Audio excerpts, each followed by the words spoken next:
Армиски капетан Сашо Величковски, сега во пензија. Капетан е која година замина во пензија? 2006. А кога почна да работиш во армијата? Од 92. Од самото формирање на АРАМА, претходна работа во бившата Југословенска народна армија. Какво образование имаш? Имам завршено висше воено училиште во време трајање од 2 години, бидејќи тогаш имаше неки курсеви од година, 9 месеци, ние бевме со време трајање од 2 години. Кој род? Пешадија.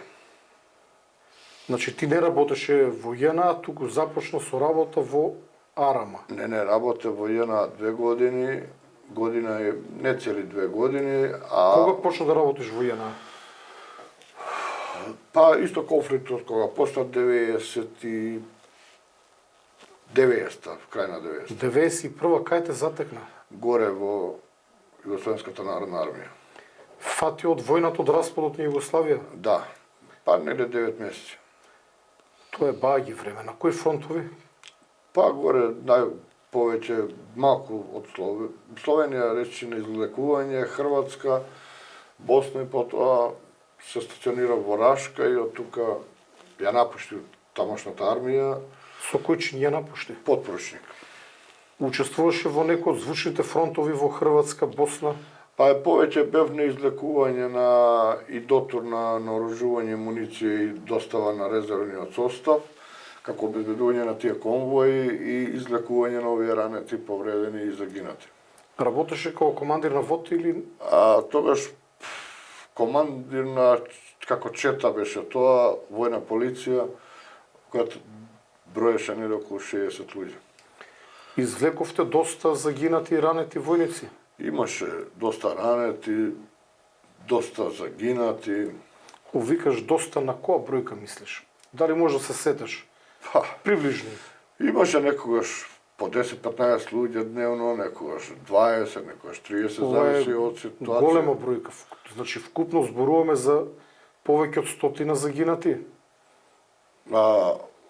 Укупниот период, значи, што го работев многу повеќе се, али некогаш немаше, али некогаш дневно имаше и преку 20. Вие со телата на загинатите, вие ги транспортиравте од местото каде што се загинати? Имаше комисија која медицински лица, особи кои тоа си го работеа, ние помагавме, интервениравме за товарење на тие тела. Значи си се нагледал на мртви војници, на млади мртви војници, многу во твојата рана возраст. Колку години беше тогаш? Па тогаш имам 19 години. А ранети? Бројката на ранети?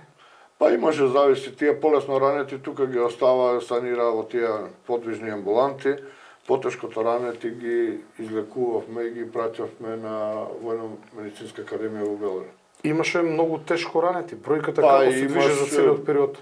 Па не може, ташно не водев статистика бројчано вака, али имаше доста без раце, без нозе.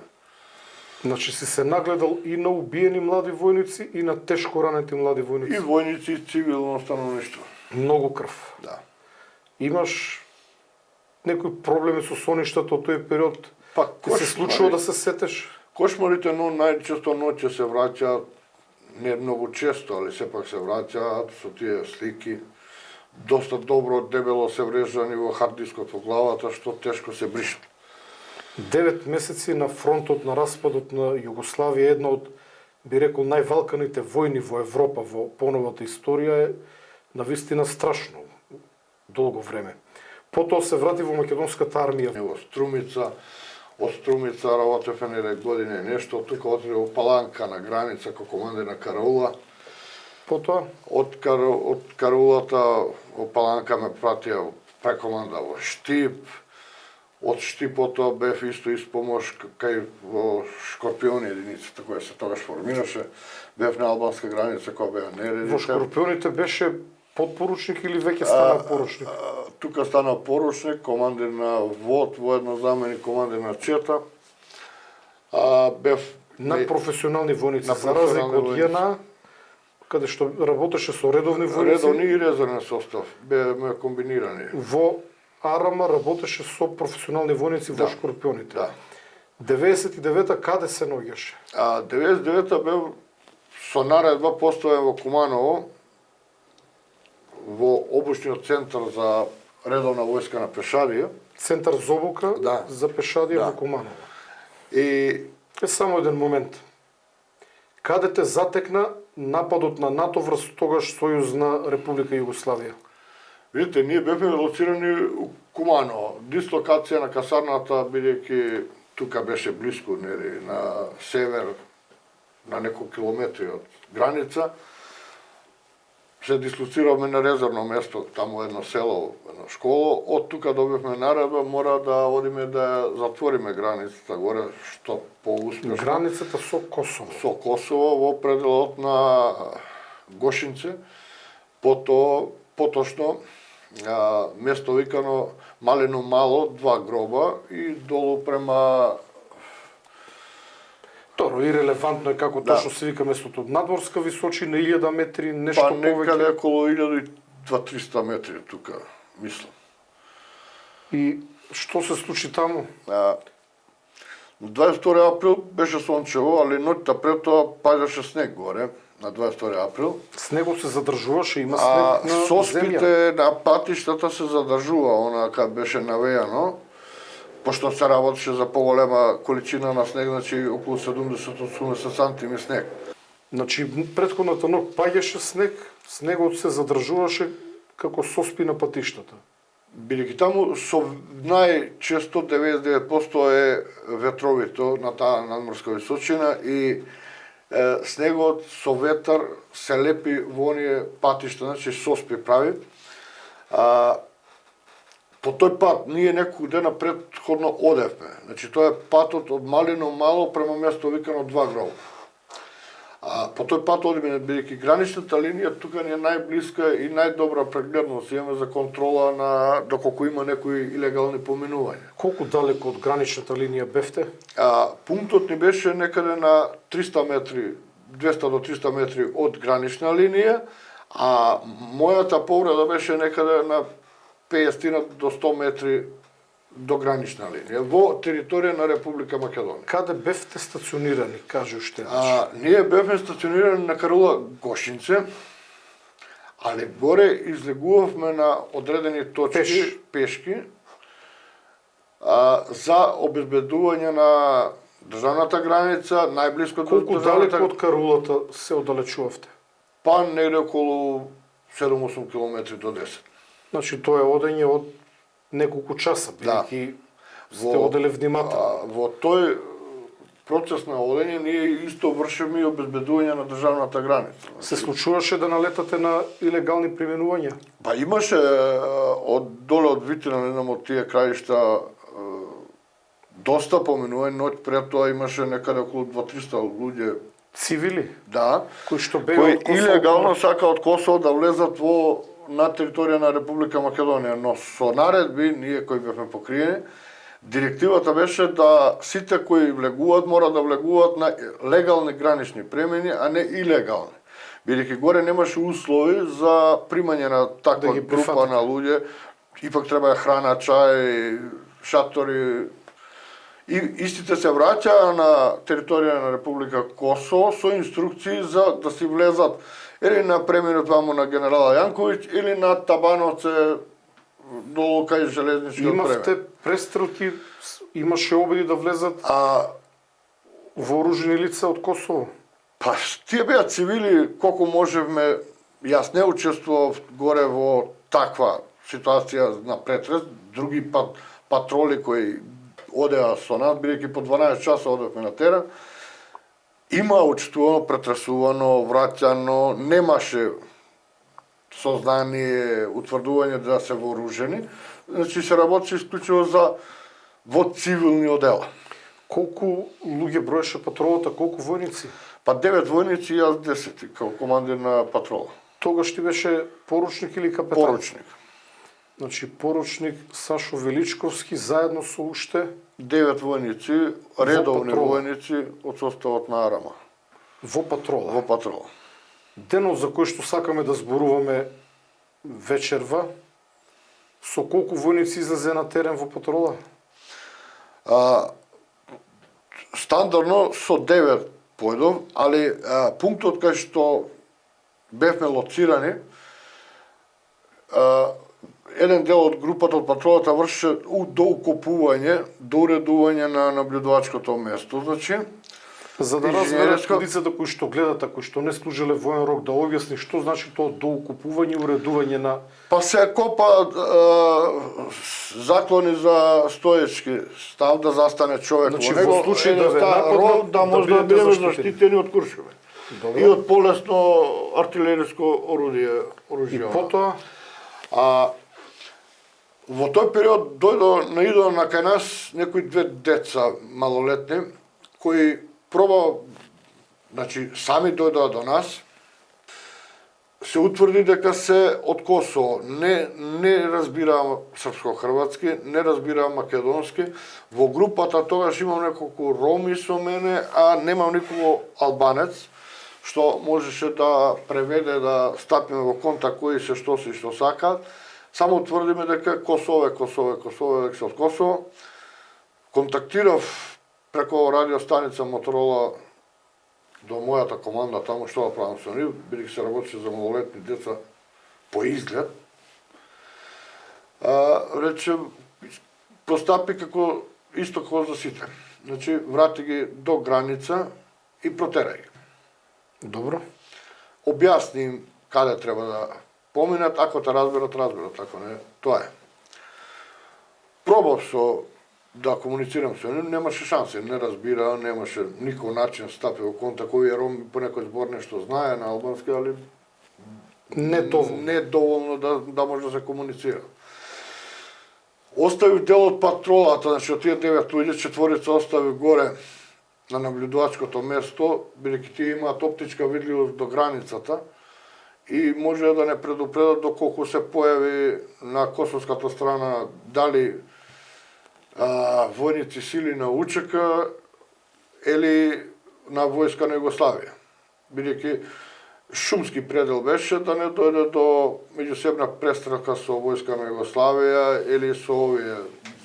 Сепак требаше да бидеме препазливи на тој дел. Тргнавме, значи начело испушти челен наблюдувач онака како оди што треба, по потреба се испорваат лево или десно бочни наблюдувачи, али тука немаше проблем.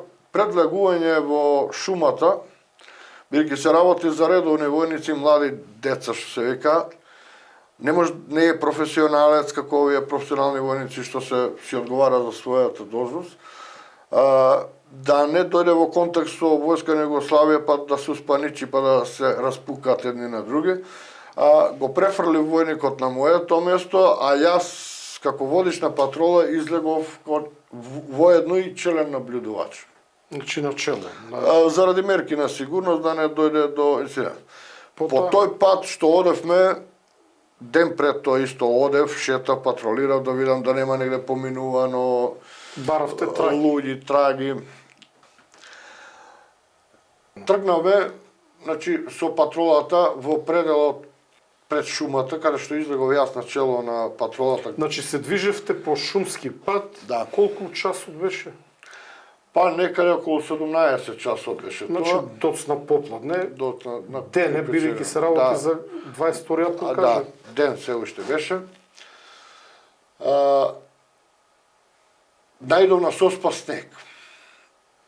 И сега на долната страна од патот, секојаш снегот е по-тенок, ајде одиме тука, да не пртиме онамо, да не газиме, пробиваме снег со височина околу 70-80 сантими, А надвор од патот имаше снег? помалку. А зошто не дојде надвор од патот? Па стрмно е, тоа е шумски пат, значи нагоре е ристрмно, Значи, многу доле е стрмно, за да провале. имат Па не толку стрмно, а Представа не е препорачливо за одење. Сепак е нагиб, она може да се исчаш из глоб, да се лизнеш, бидејќи е мокро од снег. така. Дали да наблюдуваш од страна, да не дојде до некој несакан напад или да пазиш кај газиш. Појдов јас напред на растојање секој војник од мене од 30 до 50 Значи, метри. уште еднаш да повториме. Ти беше на чело на патролата, позади тебе колку луѓе се движеа? Позади мене ги префрлиме, бидејќи дојдовме блиско до граница двете деца, тие, па челниот наблюдувач е трет, значи тој некаде на 100 метра, следниот војник на 100-230 од мене. Колку војници се движија со тебе? 5 и јас 6. А овие децата? Децата плюс. Они беа каде? Во средината на патролата? Не, позади мене директно. Значи ти беше на чело на колоната? Тие на 50 на метра позади мене. Позади тебе беа двете малолетни лица, а позади нив на 100 метри продолжуваа војниците. Да. Одев некаде 50 на метра по снегот, газе, и искуствено одвежбање на оние школски мини, кога над чизмата ќе осети жицата, кога ќе активираш мината, бидејќи на војна академија има вежбано со школски средства, ја осети. Испали. Шо осети? Жица, која како да ми ги пресече нозете, бидејќи ми беше јасно за што станува збор. Во истиот момент кога допира жицата, а од мината се испали црвен сигнален куршум. Тој е куршум кој сигнализира на тој што ги има поставено да знае дека некој влегол тука. По излетувањето на тој сигнален куршум, ти слушна експлозија? Школски учено, значи обучуван за тие такви средства, као пешадинец, знам дека во рок од 3 до 4 секунди треба да дојде до јака експлозија. Само окренав глава и им рекол, повлечете, укочете вратови, ќе има експлозија. И бидна експлозија. Дури ми прекина на издавање на наредбата. Толку грмна силно, што разнесе се пушката од рацете ми отфрли, при што ми откина прсти на рацете, ме наполни со шрапнели. Во моментот немав кислород, бидејќи од пламенот од оваа експлозија бев доста и опрлен, но оние видливи непокриени делови на телото. Кислород беше согорен, што во еден момент мислев дека ќе умрам за кислород. Колку далеко од тебе пукна мината? На 1 метар од мене. Беше вржана на дрво, јас се видов кога ја активирав, али касно бидна. Каква мина? Можеш да кажеш отпосле сте правиле на Противпешадиска потезна откосна мина. Значи таа мина, откако си ја потегнал жицата, излета од лежиштето. Одрипнува и на 1 метар и 20 од земјата експлодира. Значи детонацијата се случила во висина на твоите гради. Да. Отпосле, колку утврдивте колку шрапнели имаш во телото? Медицински тогаш не може да утврда само обилно крварење. Значи во моментов кога доаѓа до детонација, 140 шрапнели се забиват во твоето тело. Во кој делови од телото? Во Опиши ги раните, каде се забија шрапнелите? Во двете нозе, во двете раци и во глава. Бидејќи грудниот кош ми беше покриен со панцирен елек, на шлемот имав исто панцирен шлем, оние пластични, не беа од стариот тип, оние метални. Најповеќе имав и денеска во рацете, неде околу 50 шрапнели, другите беа расподелени во екстремитетите од карлицата, од колковите. Во кој дел од рацете? Можеш да покажеш каде ти се Во шаките, овој прс беше скроз откинет. Што значи тоа скроз откинат? Вижте само малку на кожичка, после го скинавме. Ти течеше крв? Крв толку многу што течеше, рацете ми беа скроз откинати, испосечени, скасапени, бидејќи пушката ми испадна од раце. Не знаев што правам, од главата исто течеше крв, од чизмите доле како река. Зошто го скинавте од кожата? Кога излегов од минското поле, добро, имавме само еден прв завој, оној што се вика, во мојата униформа, војниците нема, не ни добивме, требаше да добиеме, бидејќи итно не префрлија на граница, не ни поделија санитетска, она прва помош, основна што беше, и само еден завој. Го дадов на војниците да се преврзат. Војниците беа ранети? Беа двата илегалци ранети и два војника. Еден во колено и во рака, еден само во колено. Значи, еден беше двата малолетни илегалци беа еден потешко после дознам, тогаш во моментот не можеме да дознаеме, пробав да ги викам да излезат сами, бидејќи ги турна мали беа, ги турна во провалија до патот, тие не разбира нормално, не можеа да се движат, јас не можев да ги земам, бидејќи бев Ти си бил сам парче. тешко повреден. Така? Сам полека се вратив до првиот мој војник. Тука се разминавме. Од самата експлозија видовме дека тука има многу мини поставено. Значи противпешадички, противтенковски, противпешадички единици, она двојка, тројка. Пушката ми беше падната. Тие се оние паштетки, мали мини кои што може да скинат нога до колено. Да. Цела нога до колено, па и повеќе некојаш. Пушката ми беше падната меѓу 3 паштетки. И Пробав да тие беа во снегот или во земјата паштетките? површински поставени, ама снегот ги затрпал, не се оптички не можеме да ги видиме. И потоа? Пробав да земам пушката, се наведнав, тогаш ми јурна крв од глава, оној снег почна да се бои црвено, страшно. Сакав да ја наметнам пушката на рака, бидејќи прстите беа откинати, не може да ја земам. Сепак се должи оружје, да не биде сум ја изгубил или И? продал, како што сака да ми намести после. И ја оставив таму, не може да ја земав. Се вратив до првиот војник по стапалките кај што сум одел во правецот на према границата. Во меѓувремено снег што се растопи, јас сум прошол неде 50 мини отприлике. Сум промашил, а војниците полесно има да одат по моите стапалки. Си газеле, да не газат нов снег, да не мократ чизми. Значи си имал среќа да Среќа поминеш и ти, 50, и јас. 50-тина? Па разни типови на мини поставени, и оние со усмерено дејство на жица и обични.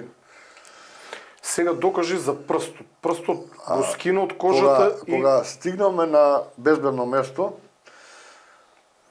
тогаш почна релативно безбедно. Колку далеко од местото па на негде експлозијата? околу 5-60 метри до 100. Значи се повлековте назад од надвор, суспите со снег? кај што нема снег, и видов дека не е минирано тука. Добро.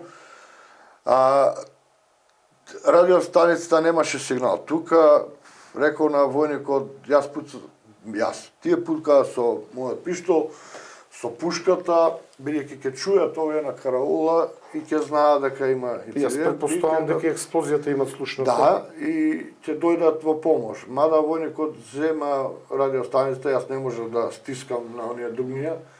Се качи малку на Нориче, доби сигнал, се јави. После ме помери и мене малку погоре, да може да објаснам што е, како е. Тие држеа на моторолата, јас објаснив дека сум ранен, дека сум повреден, дека и 20 војници имам повредено. За некои 40 минути со джип дојде појачување. Пред да кажеш за појачувањето, сакам да ги опишеш периодот додека да дојдат. Значи, легнавме... Кога се повлековте, капетане, на ова релативно безбедно место, што се случи со твоите прсти, што утврди? Со барање на сигнална врска да дојдат за помош и почнеме со импровизирано пружање на прва помош сами на себе, меѓу нас тука. Така. Значи, здравите војници, прво еден го обезбеди местото, не знаеме дали е напад, организиран со мината или е само минирање на патот. Така. Пошто можеше да следува и пешајски напад од некоја страна. Дали од војска на Југославија или од учека на Косово, не знаеме. Можеше да се претпоставува се и се што. И бидејќи сте биле 100 метри од самата гранична линија. Поставиме еден војник за обезбедување, оние други горе што беа четворица и тие се спуштија до нас долу, да организираат одбрана на самото место, а ние останатите, тие 20 што останаа други, неповредени, пружа помош на овие 20 повредени и на мене. Значи, војниците, здравите војници, дојдоа да помогнат на повредените. Што се случи понатаму? Од мојот ранец извадија еден завој, прв завој, оно што е, компресионен. Реков на војниците, превржете се вие, што остане, ќе се преврзам јас, ако остане. Не, господине, вие ќе умрете, нас вуци ќе ну дават, знаеш, бидејќи двете ромчиња што беа, баш нив ги погоди минете. И малку страшливи беа, ноќе им страв беше по шума да одат и затоа одеа секогаш со мене во патрола. Зборуваме за војниците на Војници, служење на редовни војно. војници на отслужување на воен рок, млади во деца, она и нормално е. Во сета таа маха и нервоза, рекao добро, ајде прво мене. Кај мене што да почнеш да преврзуваш? Од чизмите кои беа од лепен ѓонот, од кинат, почнаме да ги собуваме, војниците ги собуваат, кога видел сите прсти висат. Враќај чизмите, немаме завој, нема На што да што се висат прстите, капетане? Откинати, шрапнал како поминал ми чизмата, сите 4 прста на левата нога ги откинал. Значи висеа на кожа. На кожа. Немаше со што да ги мобилизираме, немаше завој и викам колку толку чизмата ќе ги држи мобилизирани, И пак ќе ќе се облекол засери чизмата. крв, пак ќе облекол чизмата. Болеше ли? Болови неподносливи. Во тоа време А другата чизма? другата чизма исто така беше скрос изрешетана, али во делот на стапалото во средина на прстите беа малку закачени, али на средината беа испокршени тие по 2-3 коски што ги држат прстите на напред. Значи не може скроз општо да стојам, како сум издржал, излегол од минското поле и јас се чудам. Значи со двете, на едното стапало искинати прста, другото стапало некаде на средината изрешетано. Изрешетано со А ти со скршени твоите коси. тогаш 100 кила си се движил. Да. Рацете, двете шаки беа скроз раскомбосани, се гледаше. Може ли на македонски да кажеш тоа раскомбосани? Раскинати, месото беше скроз отцепени, прстите Малку опиши, капетане, откинати. што значи отцепени месото? Кожата скроз беше Поентата на ова сведоштво е гледачите, луѓето кои што ќе гледат, да видат и да слушнат низ какви ужаси си поминал. Затоа ќе те замолам малку подетално опиши ги раните. Во самите раце имам, значи се уште имам преку 40 шрапнела, кои го посекоа месото, го направио како ситно месо мељано. На левата рака прстот ми е откинат и истиот е пократок за 1 сантим. Така, него целосно го скинавте? Прво висеше на кожинка малку, али сметаше. Го скинав, го ставив во джеп. После ми рекоа, врати го од време на време да прима крв, може да обстане.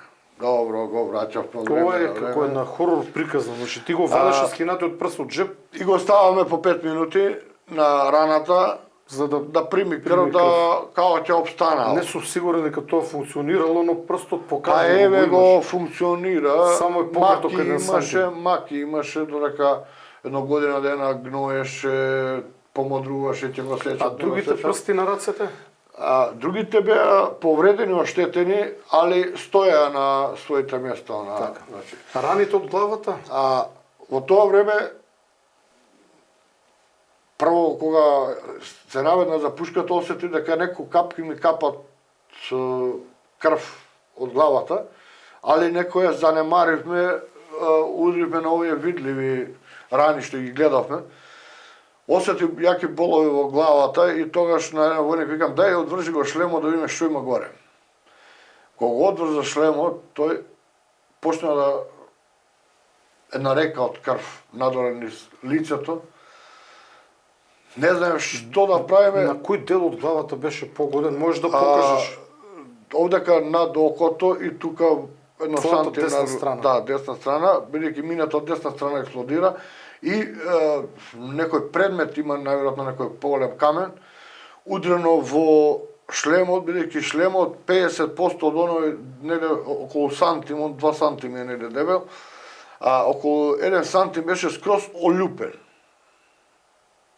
Главата беше само кожата оштетена и шрапнели беа пробиени внатре. Во главата имам уште еден шрапнел, Каде се кој се наоѓа тој наоѓа шрапнел? моментално позади окото, е таму. Значи на тој рентген се шрапнел појава. ти ја пробил коската и застана Да. зад окото и Да, до ден и сега- денес е таму. Да, тој беше повисоко горе, али сега позади окото таму имало некој меко ткиво и самата гравитација тежина го спушти позади окото. Ти прави проблем денес. Сега за сега тој шрапнел не, а другите прават многу проблеми. А зошто не го извадиш овој кај окото? Па, право да кажам, веќе психички не сум спремен да издржам хируршки Зошто? интервенции. Па страф ми. Што ти кажа за да го извадиш тој кај окото? Па ќе обличиле главата, таму имало некоја плочка на дулото, па од таа плочка ќе влегле позади окото, ќе го Значи да ти ја изваделе. отворат главата за да го извадат шрапнелот. Да, и некако страшно ми излезе, мада тоа што го поминува е многу пострашно него ова, али... Да се вратиме на приказната, на твоето раскажување за моментот после експлозијата. Со овие рани си имало обилно крварење, значи почна да губеш поголема количина на крв. И јас слободно би рекол дека крвта тебе ти шприцала, а не течела од Па скинатите шприцаше прсти. како фонтана она во парк, од нозете и од рака, од шаке. Од глава исто, али не се видеше, јас не можев да видам, војниците па неќе да ми кажат. И плача, вика да не случајно умрам, што ќе прават тие. Во тоа време дојде помошта за интервенција, ме качија во Land Rover позади, она Колку продолжа. луѓе дојдоа со колку возила? А со едно возило дојдоа 9 луѓе, исто толку собира Land Roverот. Војници. Исто наредовен, Не, наредово имаше и служење? старешини и војници. Професионални војници. Не, официри, капетани и поручници. Значи дојдоа неколку старешини, Да, неколку војници на служење на во- воен рок. Да. Да видат што е и да продолжат со активностите, бидејќи во тој момент македонската армија немале оспособено хеликоптер за ноќно летање, па барале од НАТО, па НАТО не смеело да дојде блиско до граница да не ги југословенската армија сруши, па дипломатски како е одело тоа не знам. Тоа е за да те извлечат тебе со Да. хеликоптер, така. Кога дојде засилувањето, дали носеа со нив друга медицинска опрема? Па Ти донесе ги уште дозаврзаа ранете? завој 2, ама не вршеше работа, немаше ефекат, бидејќи тие обични завои се ретки, не зауставува крв, него само... И потоа што се случи? Па ме товарија во джип, немаше врска тука, сигурна Немаше врска, немаше Контакт. сигнал за радиостаница. за радиостаница. И оние репетиторските што одеа не можеа да добијат да се контактира генерал штабот, командата горе у Куманово, што како каде да ме однесат да може хеликоптер да ме преземе. И таа голгота траеше некаде околу 3,5-4 часа. Крваре во джипот. Джипот беше од позади целиот со крв, дури на удолници од позади, од задниот дел оној Land Rover Defender долгиот, крвта беше дошла до менјачите напред кај шоферот. Испив сите матерки негде, тоние чутурки за вода, негде околу 5 литри, што снема вода, па почнаа војниците да полнат овие ранетиве од кршеа лед, кај поминувале возила, камиони и оние вирови што се го скршат ледот и тука наполни чутурка, качи голема температура, а имам искуство од поранешното југословенски ратишта дека човек пред умирање испрла пликови на табаните и на раците. Тоа си се нагледал. Црни дамки, оние пеѓи по телото. И знаев дека е крај. Дека завршува. Чувствуваше дека ќе умреш. Да. 100% Возилото колку се оддалечи од местото на експлозијата? Па отидовме едно километар и пол, отидовме на, како се викаше местото... На некое широко место Не, каде што имаше пункт горе, војна полиција од Скопје. Баравме, од тука има телефон, исто имаше војска. војна полиција Така. од АРМ. Баравме да стапат, мислам, тогаш ниот капетан Сашо Митревски, сега е генерал во полицијата, благодарност до него за пожртвуваноста околу мене тогаш за излекувањето. Тој комуницираше, како и командир на чета што ни беше, Тој комуницираше со генерал штабот и со командата да најдат могуćности и начини, ако не бива, да почне со Land Rover преко Скопје вамо, Затоа предпоставам ќе требало Рамно- повеќе часа. да ме спушта доле. И ти Бидејќи тешко дека од ќе се војна останал жив. болница, медицински тим со санитетско возило тргнал за нагоре за кај Танушевци и негде да се пресретнеме на патот. Бидејќи проблемот со хеликоптер не беше решен, НАТО не смее да дојде, после некако србите прекина огнена поддршка, борба на делот од Косово и гарантира. Чисто и ова да го појаснеме, во тој период од другата страна, од косовска страна се одвиват борбени действија Да. помеѓу војската на Југославија и НАТО УЧК и и воедно НАТО. и НАТО кое што Едни преку напаѓаше, совоздушни други поддржуваше. напади бомбардираше воени цели Да, на југословенската армија. да.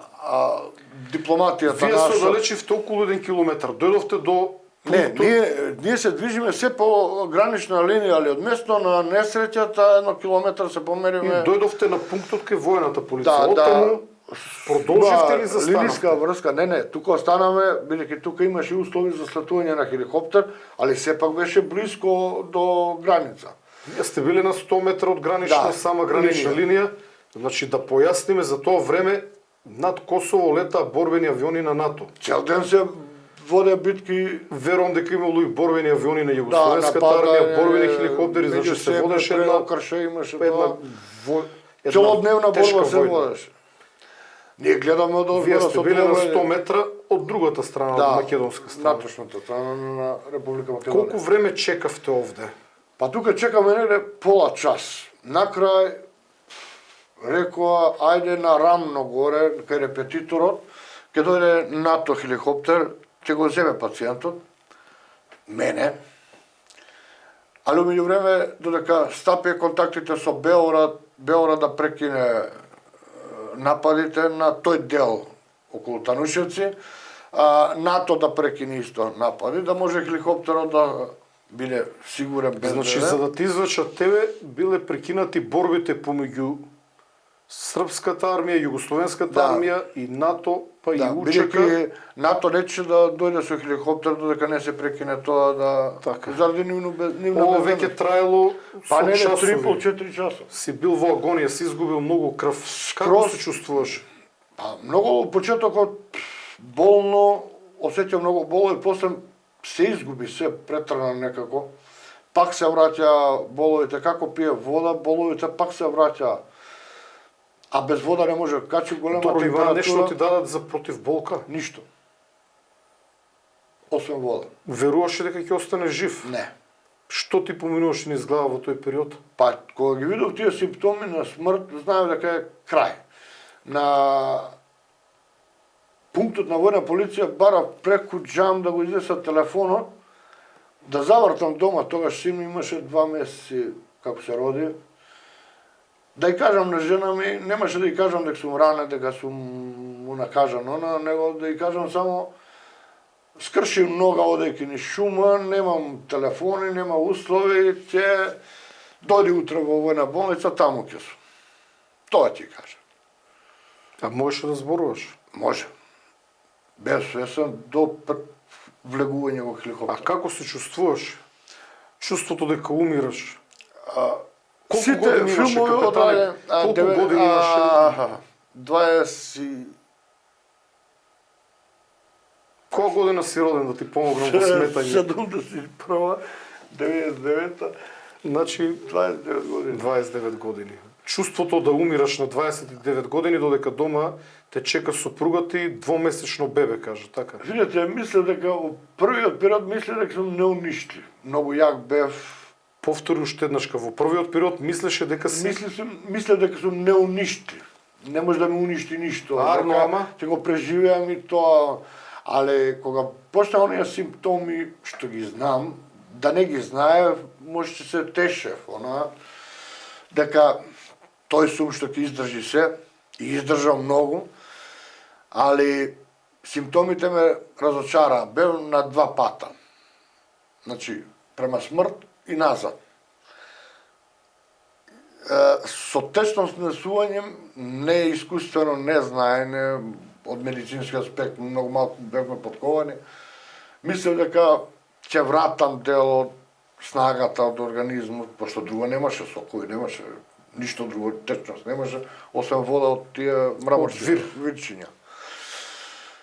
И до хеликоптерот, додека да биде тоа неде 3,5-4 часа, се оддржувам некој. Во хеликоптерот добив некоја сила, снага, готово, више спасен сум. Али пак цело време на моменти ме фаќа криза. Бидејќи француска екипа беше во хеликоптерот со преведувач, одма со скенер утврдија сите повреди. Медицинска екипа, да, така, медикоптер со медицински хеликоптер со медицинска опрема внатре. Ми дадоа медицински морфиум, ме праша дали се другирам, која доза да ми дадат. Реков, не, удрија една, викам, удриеш едно, не знам, Скопје, викам, дали ќе имав. Да не боли. Многу боло се осеќа, поштено. Стави ти ги некоја преврзараните, они успеа да го сопрат не, ме крварењето. ставија во некое специјално медицинско корито, ко они индијански чамци. Прво ме легнаа во тоа, потоа пуштија некој кислород, воздух, се надува тоа за мобилизација. Откочено дозгора ставија на фолија за печење месо, со бренер ми ја вратија температура, бидејќи нема ни температура, помодрев она. Се излади? Да. Значи, претходно имаше висока температура, качија после Да, после излади. се олади и тогаш почна оние симптоми на смрт, пеги тип ликови. Што ти поминуваше низ глава во тој момент додека ги чувствуваше тие Целиот симптоми на живот смрт? од тие 29 години, што си поминал, што си планирал, а не можеш ништо да направиш. Само ми идеш низ глава дека човечкиот живот е толку краток. Ама ја си имал век, уште Да. си жив и не толку здрав. Утврдија медицинската екипа од НАТО, силите тогаш тие утврдија дека која крвна група сум, ме прашале пак со тие нивни тестови утврдија во двете раце со стискање на кесите ме дополнуваа со крв. Значи, во хеликоптерот цело време добиваше крв. Крв, да. И у суштина инфузија. тоа те спаси, тоа те одржа жив. Морфиум, инфузија, плюс некоја друга за потхрана на организам. После ми кажува, дојдоа во посета. Значи, капетане, само едно мало резиме. Од моментот на експлозија до моментот на качување во хеликоптер, колку време приближно? Околу 4 часа. 4 часа си бил во агонија. Да. 4 часа си Крваре бил помеѓу живите и и мртвите. Си морал да пиеш вода од вирови, од претходно каде што минувале возила, Да. која што се собирала во трагите од гумите од возилата, бидејќи си сметал дека тоа ќе те одржи во живот. Да. Еден прст си го држал во джеп, што направи со тој прст? Па од време на време го ставаме, Али подоцна кога си горе влегол во во агонија, хеликоптер, па не знам дали сум го многу често ставljал, ама јас мислам дека ова повеќе ти останало во сеќавање додека си бил во агонија. Тешко дека ти текнало да извадиш прст од джеп. па не, тие праша го носите прстот и тогаш го извадивме од джебот и тие го стави и го со Ова е завој многу и мобилизира. траурно да се слуша капетан. Али тогаш ми понудија, на Петровец бил спремен воен авион за операции. Така ми рекла се, дали постои тако или не постои, не знам. Не, најверојатно да те транспортират Да ме некаде. транспортираат во Франција, да ме таму средат, оперираат и да ме вратат после. И Во тој момент пак ме исправате она смртна постела, што се вика. Што ќе ја умирам и така, што само ќе стварам трошкови на фамилија, ќе умрам во Француска, не може да ме донесам. Треба да платам. Ако умирам, бар тој да умрам. И тогаш прифатив војна болница, мада знам дека војна болница имаше и има добри, сега 8 септември, добри доктори, захвален сум на нив и персоналот и сестрите, бидејќи истите ти учествува и горе на ратиште, со некои се знам. горе мислиш на Југославија. Да, на Југославската армија. Бидејќи сите се тогаш потекло докторите од тој состав, као војна болница. Колку време леташе хеликоптерот од местото каде што се Тоа качи? не знам, бидејќи добив убаво средство, тоа морфиум медицински, како се вика, што можеше и да врти цел ден и ноќ, ја ништо не сеќа. Ама беше свесен, така. Свесен бев. И каде слета хеликоптерот? Па не можеше на хелиодромот во болница, слета надвор од болница до Борис Трајковски, на она пољана тука. Така. И од тука со санитетско возило на војна болница ме префрлија внатре во операцијата. И потоа? Але почна процедури, припреми, крви, проверки, ова за санирање на повредите. И сега, за да го скратиме овој дел, пошто исто така траурен, во суштина ти правеа не повеќе операции, повеќе оперативни зафати, да ги наброиш кои оперативни зафати ти се направени, почнувајќи од шиење на прстите. Таа ноќ само се чистеле раните, бидејќи не смеја да ги затворат, се инфицираа, долго време стоев отворен.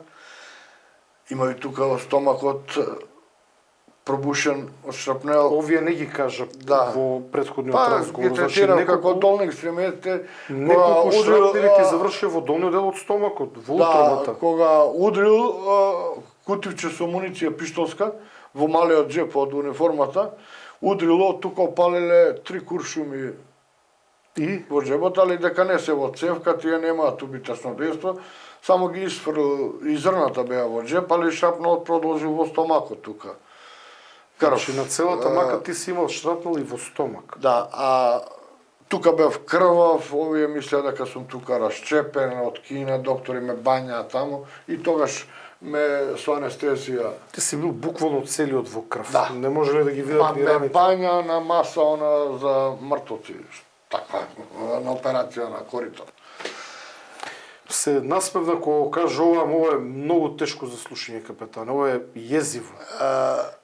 Ноќта само се чистеле рани, се чистени рани и прстот е импровизирано залепен со неколку конци само да обстојува. Капетане, намерно те притиснав да ги опишеш раните и болот, траурот низ кој што си поминал.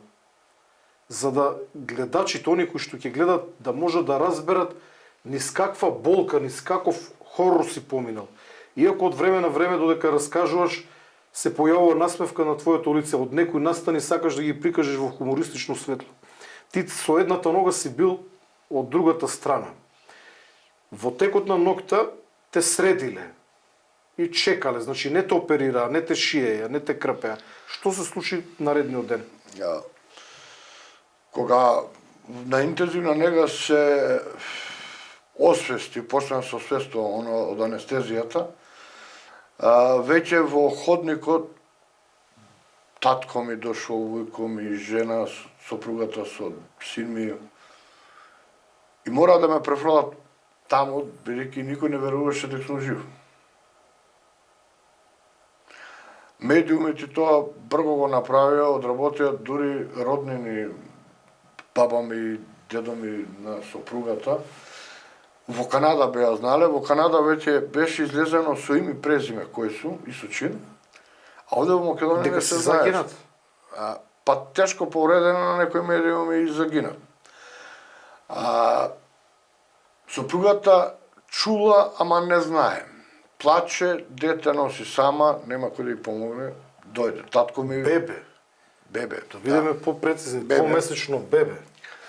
Татко ми, ујко ми отишол на работа, го зел, Сашо нешто се повредија да идемо во болница. Не му ни кажаа, они вие, тој ќе се тепо доктори, да ме види.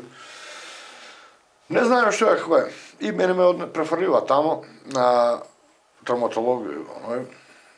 Ајде, видеаме, смириво се, некако релаксирамо се. И тек тага починјамо ние голготе, бидејќи инфициране ране, кои гнови, ја не сам ни знае тој, не реагирав на анестезија.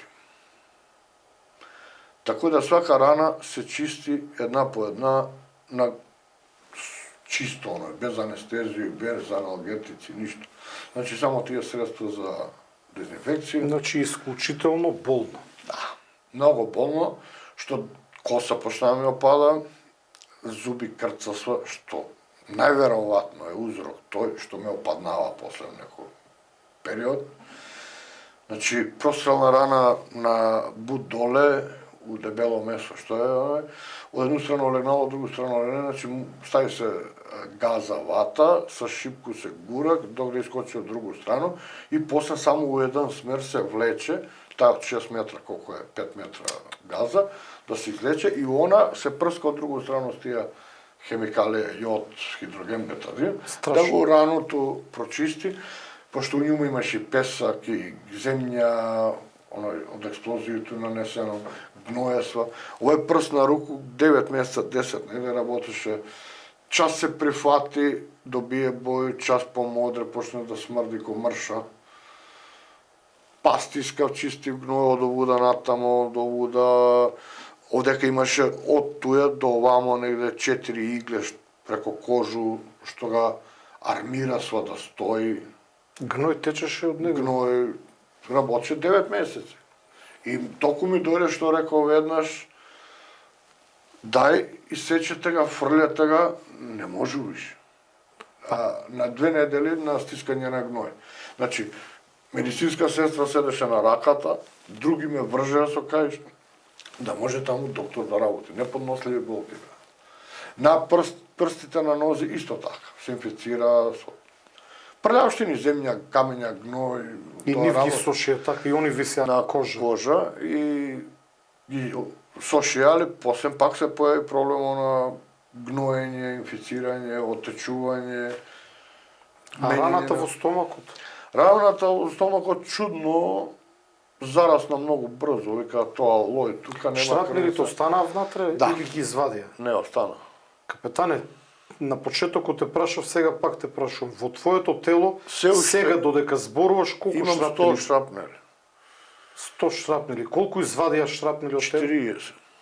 Значи, од околу 140 извадија, 100 имаш се уште во твоето тело. Да. Значи, ти си сега метален капетан во пензија. Да. Понатакаш, кои други оперативни зафати ги презема во следните денови? Колку време остана во болница? Па месеци нешто останав во болница, тогаш одевме на тие преврски, некои шрапнели извадија, али со тек на години одлука се донесе тогаш дека ако ги сите вадат хируршки, ќе му накажат со изгледот, само рацете тогаш беа вака соберени, ги оперира. Не можеш да ги движиш рацете? Не. Тогаш на клиника покојни Угриновски нешто вржуваше таму, таа електрониката, тиви, што знам, што има дата. На пластична хирургија и ми ги опуштија рацете да може да функционира. После колку време почна да ти функционират рацете? Па после 3 месеци одма требаше прво да зарасна, да се очисти тој гној, да се санира. После колку време се врати на работа? Во редовите на армијата? Па после година и нешто, кога 2001 почна конфликтите, бидејќи јас сум активен, не сум резервен состав, бев на операција, се вратив од операција од раце, од десната рака, мислам. Дојде курирот, вика, се мобилизирате, мора се јавите во армија, во касарна на своја должност, нема проблема, со завој, отидов. Требаше ме сместат во амбуланта, не, ме сместија на работното место, тогаш работев на мобилизација, средување, така да учесник сум и 2001, иако бев и ранет и повреден. Одеше на терен? Па понекогаш, не често, али оде. Према потреби. Значи, сепак и покрај овие страшни, би рекол, повреди, и покрај последиците кои останале врз твоето тело, а верувам и врз твојата психа, бидејќи тешко е да се преживее една ваква повреда, една ваква експлозија, ти облече пак униформа, твојата униформа стави опрема на тебе и понекогаш излегуваше на терен. Каде се движеше 2001 на терен? Пак Кумановски или Липковски регион, тогаш добив наредба за... Каде конкретно, капетане? Ба, поширок регион. Идеше онаму каде што па ја гранати од Дучека, каде што пукаа нашите сили? Иде, али не често. Капетане, ти многу скромно и многу лефтерно го кажуваш. Не често, но ретко, но одеше таму, одеше на прва борбена линија, каде што беа борбите помеѓу безбедносните сили и УЧК. Да. Имаше некоја тешка ситуација во 2001 година? Јас не, а другите има. Не, за тебе прашам. Не, јас не. После конфликтот, после некој период, ти доби оштета од страна на армијата, од страна на државата за тоа што беше ранет. Добив Со судска пресуда. со судска пресуда, правосилна, колку ја што се разбирам од право и од она, со адвокат застапуван. Некаде после 2001 ти поднесе тужба за надомесна нематеријална штета поради силните повреди кои што ги здоби и доби некој би рекол не цели 20.000 евра Може би повеќе, оштета. не знам точно. Ирелевантно е, капетане, овие повреди не се мерат во пари, понекогаш и некој од, да речем, неповредените зборува овој земал толку пари, оној земал толку пари, но ние, Видете, ние ранетите што викаме? Дај Боже, никој да не земе вакви пари. Никому не му посакувам да земе пари затоа што го изгубил своето здравје. Потоа што се случи, откако ја земе оштетата, после колку време доби контратужба? Па голготата траеше некаде околу 10 години. Мораме да скратиме сега. Што се случи после 10 години? После 10 години враќам уште 10 години со пресуда на ревизион на некоја таму комисија од Република Македонија. До судија одлучија пола од тие пари да вратиме и враќам 10 години. Значи од пензијата не околу 9.000 ми одбива месечно со извршител.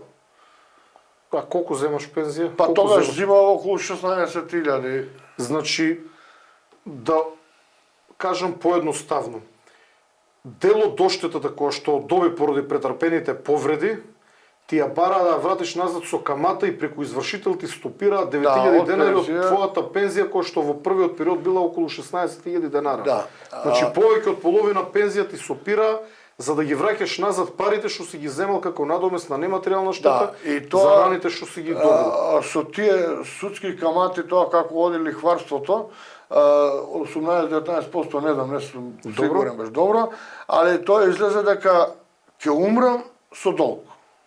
Еве, може ќе умрам и утре, али ако умрам, тој просечен македонски стандард таму околу 70-65 години смртност во Македонија, значи јас ќе умрев, уште немам 65, да не се радуваат душманите, значи немам 65, значи ќе останев должен, ќе оставев долг на моите деца. Што е бранев државата, плюс и должен ќе останев. Тоа уште е многу повеќе боли, например, раните, ајде, тогаш чекав одранувањето. Ја чекав, Министерството за одбрана го чекав само да излезе, да ме викне и да каже, на, поручиче капетане, слепцу, говедо, човече, те следува 10.000 евра, еве ти, тоа е, ај, крчи глава. Никој не ќе да ме викне на спогодбен договор. Дури си смејува. Тоа ти било должност, тоа, она, тоа. Да бидам официр, ама не да умрам. А ако умрам, ми се донадокнада. Што никој не беше осигуран тогаш. Сега не знам. Не сум јас крив. И тогаш јас револтиран, поднесов тужба. И чекав прво 3 години, пред да помина 3 години, да не застаре делото, сами да излезат, да ме викнат. Али од пустото полтронство на големите врховни команданти и команданти во армијата, да не се понижа, никој ме нема прашано за овие повреди како настанало. Требаше да ме прашат како едно искуство, да знаат додека се случи експлозија, снемуваш кислород. Друго е кога некој ќе чуе и не дај Боже прво да се најде во таква ситуација, али ако се најде, ќе знае како да реагира. Да не го фати паника, да не направи поголема глупост, да не трчи, да не нагази друга мина. Искуствено да ме прашаше некој. Никој не сакаше. Сите беа поносни на своите кариери, врховни команданти, големи генерали, да туркаат напред, туркаат сами за себе, а нас. Ако може тој врховен командант или командант, генерал, да ме прати мене на таква должност, треба Синко Мајчин да стои после тоа што сум го направил. Јас стојам позади тоа. Јас никогаш на мој војник, Дали е обичен или професионален, не сум рекол напред, по мене. Јас одговарам за него. А ти син командач, ако си ми врховен командант или генерал, ти одговараш за мене. И треба да стои за тебе. За тебе и пред мене. И што се случи Никој откако ништо. почна да ги враќаш парите со Никој камата? ништо. Колку време ги враќаше парите? Покрај тоа што ме тужија за пиштолска муниција. Кај ми е, бидејќи не може да ја разложам, се испуца горе при несреќата. Ја платив. Ме тужија за униформа. Некој неписмен од Генералштаб или од Министерство за одбрана. Да, работна униформа се враќа, свечена не. Може да сакам јутре кога ќе умру, униформу да ме копав. Може неќу. Моја е, приватност. Ме тужи за тоа. Значи, хиро А на за Министерството. Пушката, утре дента колега, еден од комано покоен, сега Душа Митровски, Бог душа му прости, влезе во Минското поле и извади, пошто знае, одма јас во шок, соба, тие пушка кај тие пушка кај мене. Ја продавам на бит пазар, така ми рекол. Капетане, потоа откако почна твојата втора голгота, да ја наречам правна голгота или тужењето со Министерството за одбрана, враќањето на парите со камата, што направи? Каде побара помош? Кој помогна? Така нуде, некои си смејува на медиуми, нема кај не тропнал, на кој врата не тропнал, нема на кој председател како врховен командант не му напишал нељубовно писмо, него писмо барање да ме амнестира. Иако не сум криминалец, во тужбата стои неовластено збогатување. Тоа за мене е лопов, криминалец. Немате научни некои приказни, позитивна нула. Нема неовластено збогатување. Тоа е лопов. За неовластено. Значи, некој сметаше дека си се збогатил од парите кои што ги доби како со судска одштета за пресуда, со правосилна пресуда, тогаш и не се легитимни ни судовите чим се даде таква пресуда. И потоа каде побара поддршка? Па се сретнавме некако со исти маки со вас, почнавме да комуницираме, и излагуваме, сами знаете, на повеќе Потоа пресови. го формиравме достоинство. Формираме достоинство, голготата траеше. Колку време пресови, водевме борба, месови. капетане? Па, можда 20 на години. Достоинство го формиравме 2007 година. Од ние постојаме со здружение. Твојата голгота заврши пред неколку месеци. Значи во 2020 Па заврши захвалност Втора на година. вас. благодарение на нашето заедничко достоинство. Да, И але... борбено достоинство, и Сдружението достоинство, но и партијата достоинство, сите заедно, после една голгота, после една голема Неправда и нешто, ете се политичка стопира. битка, успеавме и благодарение на разбирањето на владата, благодарение на премиерот Димитар Ковачевски, министерот Оливер Спасовски и министерката Славјанка Петровска, кои што помогна големо и да биде благодарам, иронијата голем. поголема, кој е подпишан на твојата одлука. Мојот, не може да кажам, Значи вице-премиерот Вице- Артан Груби, Артан кој што Груби, покажа човечност и ја исправија разбирање. големата неправда, не само за тебе туку, за уште тројца војни инвалиди Да. кои исто како тебе беа тужени со камата да ги вратат парите кои што ги добија како оштета затоа што го изгубиле здравјето, То кои го никогаш изгубиле не може додека да можеме да ја ги вратиме. бранеле татковината. Денес ти си сега слободен човек, не должиш на државата. па, сакам да побегнам од овој свет. Али не на оној да одам, него негде во пустиња, си најдов хоби, така. Какво хоби, капетане? Па, почна да чувам неколку пчели, така во една природа, чиста средина. И таму ги лечеш нервите. Да. Не е подобро да посетиш некој добар доктор? Не. Не веруваш во докторите? Не, верувам во докторите, али подобро Знаеш да нема на какви доктори мислам? Да, али подобро да нема потреба да ги ангажираме И докторите. како се лечеше до сега? Па, некогаш со терапија, некогаш пивнеме по некоја По некоја ракика, пивце, и тоа помага. помина и сега чодиме Капетане, имаш две прекрасни деца кои што студират во Словенија, во Љубљана. Во периодот на оваа голгота, кога државата те тужеше, кога државата ти собираше пола пензија, во тој период ти со надчовечки напори се обидуваше да ја овозможи шанса на твоите деца да се школуваат во едни од подобрите факултети во Словенија. Па видите, таму сакаат, јас како родител ми беше мерак и сакав да го овозможам тоа. Најдов начин маки снаоѓање, крпен живот, што се вика. И успеав да некако еве синот завршува, а ќерката има уште малку се помоци. Секој чест, капетане. Го посакувам сето добро нови свет на тебе и на твоето семејство, на твоите прекрасни деца. И вака кога те гледам, ти воопшто не изгледаш како инвалид. Изгледаш страшно, би рекол. Во судови не може да влезам само освен ако ме тужат мене. Пиштам тоа на алармите, на аеродром исто нема да ме пуштат. Не можеш да поминеш на аеродром? Нема шанс. Свириш. Затоа не сум во дипломатија, некој службени бидејќи нема да ме пуштат на аеродром. Капетане, нашата наредна задача е ние како достоинство да ја решиме голготата и на семејствата на загинатите брнители кои што се уште не се обештетени, но и на војните инвалиди кои што останаа необештетени. Вака има една порука. Мило ми е, значи сите и владата да си најде однос да го реши тој проблем, бидејќи раните и повредите ги разгоруваат овие нерешени проблеми.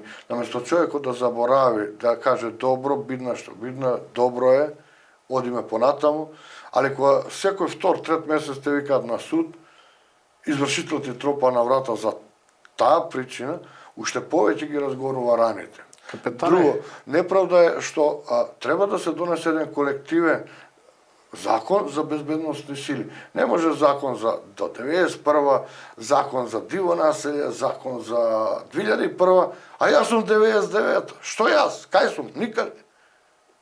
Си одбрал лоша година да бидеш ранет. Тоа е. Па никој не сака да биде ранет. Не може да бираме ние. Тоа кога се случи тоа. Значи треба универзален закон, терк, те следува. Толку таква повреда, толку повреда, еден истурник за униформирани лица и тоа е тоа. Капетане, во тебе има уште многу приказни, можеби уште еднаш ќе снимаме.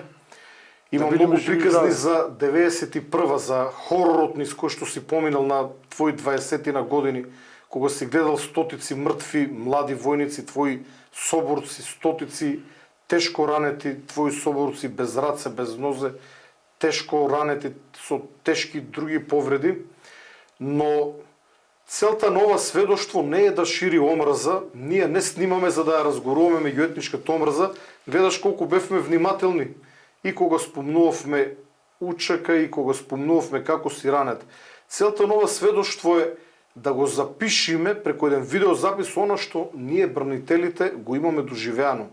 Бидејќи ти го уживаш статусот на бранител од 2001 година, иако си ранет во 99 година, ти активно учествуваш и во 2001 година.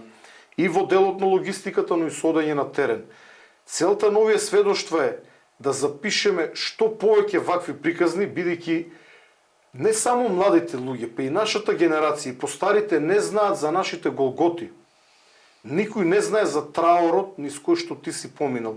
Никој не знае за твоите маки, односно знаеме ние, кои што сме го поминале тоа, знаат твоите блиски, знае твоето напатено семејство, твојата напатена сопруга, па и твоите деца, бидејќи твојата сопруга спие покрај тебе, додека ти ноќно време се препотуваш или скокаш во сон.